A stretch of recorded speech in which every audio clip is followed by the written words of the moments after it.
Once upon a time, in a small stationery shop, a delicate balance of power and hierarchy prevailed. At the pinnacle of this realm stood King Quill, the regal and revered ruler who commanded the quill pens, the oldest and most beautiful residents of the kingdom. Just beneath them, the fountain pens served noble functions, embodying an air of prestige and elegance. The ballpoint pens, functioning as sheriffs and deputies, maintained order and ensured the smooth operation of the kingdom. As for the paperclips, they stood as a formidable military force, ready to defend their sovereign and the kingdom at large. Within this enchanting kingdom, the pencils possessed a unique enchantment of their own. Together, they were gifted with the ability to create the most breathtaking art the village had ever witnessed, and the shopkeeper was renowned throughout distant lands. However, the recent construction of a neighboring dam had diverted most tourists away from their town and shops. Now, only a single wealthy overseas patron recognized their unparalleled artistic brilliance and rewarded the shopkeeper generously for their work. The shopkeeper, a young man who had inherited the store from his wise and principled father, had been raised with an unwavering commitment to honesty. Although the mysterious sketches left each morning inside the shop bewildered him, the true identity of the artist remained shrouded in secrecy. Uncertain about the appropriate fee to charge, the shopkeeper modestly accepted a meager sum for himself and safeguarded the rest in a secure bank at home. After all, he thought to himself, surely the man who crafts such exquisite pieces of art will return one day to claim his rightful payment. When that day comes, he will be astounded to find that I have accumulated great wealth. To ensure fairness and avoid any accusation of greed, I will only take a small percentage of the fee lest he return, and I find myself indebted to him. However, despite the amassed fortune, both his house and the shop had fallen into disrepair.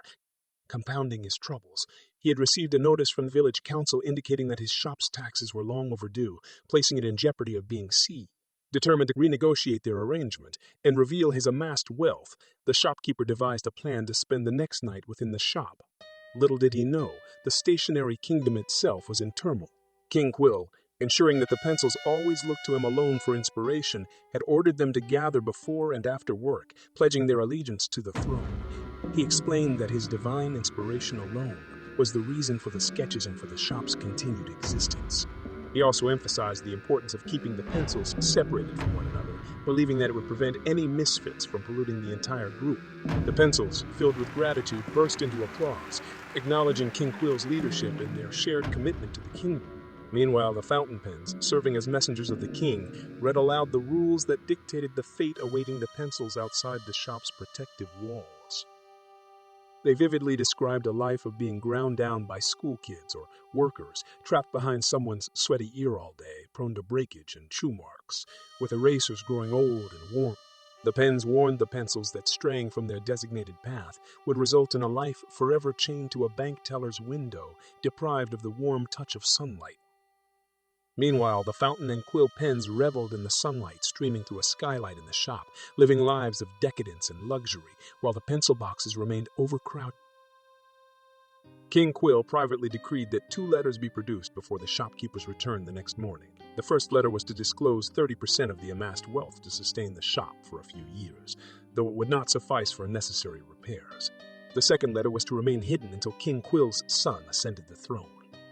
Unbeknownst to the monarch, a pencil named H.B. had fallen to the ground during shop hours and overheard the conversation between members of the police.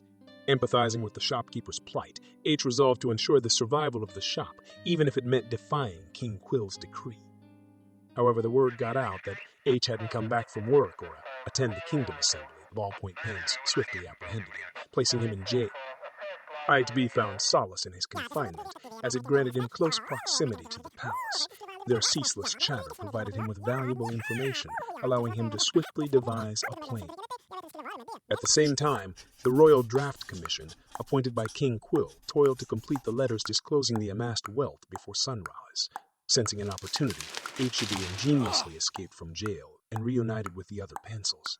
Despite facing ridicule and skepticism, H rallied a few rebellious pencils and formed the Sketch Squad.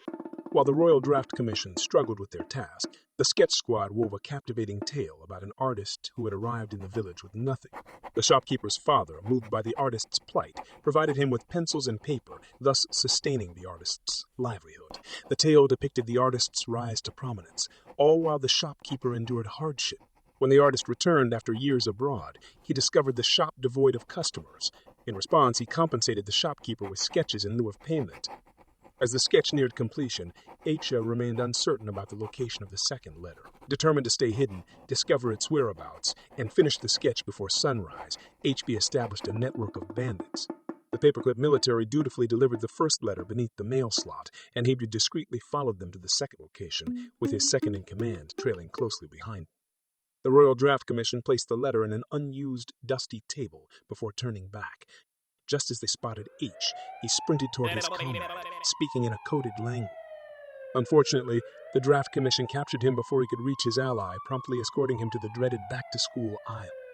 Fortuitously, H's second-in-command managed to evade capture and return to the easel, where the sketch squad completed their masterpiece. With a touch of added information, they replaced the first letter with their own artwork and silently made their escape. Upon the shopkeeper's return, tears welled in his eyes as he examined the mail. With trembling hands, he located the dusty drawer concealing the second letter, realizing that the entire fortune belonged to him. Overjoyed, he recognized that he could repair his home, restore the shop, and secure its future.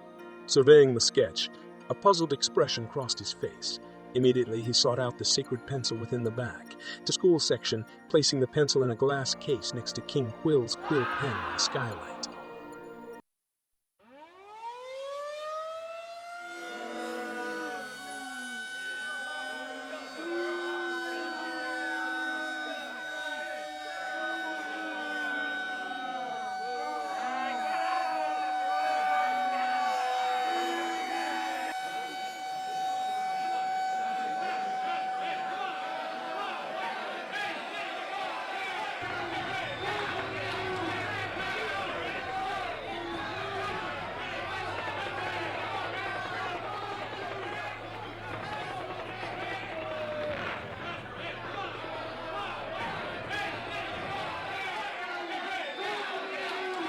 The kingdom erupted in chaos as the shopkeeper himself inadvertently overthrew King Quill in his reign.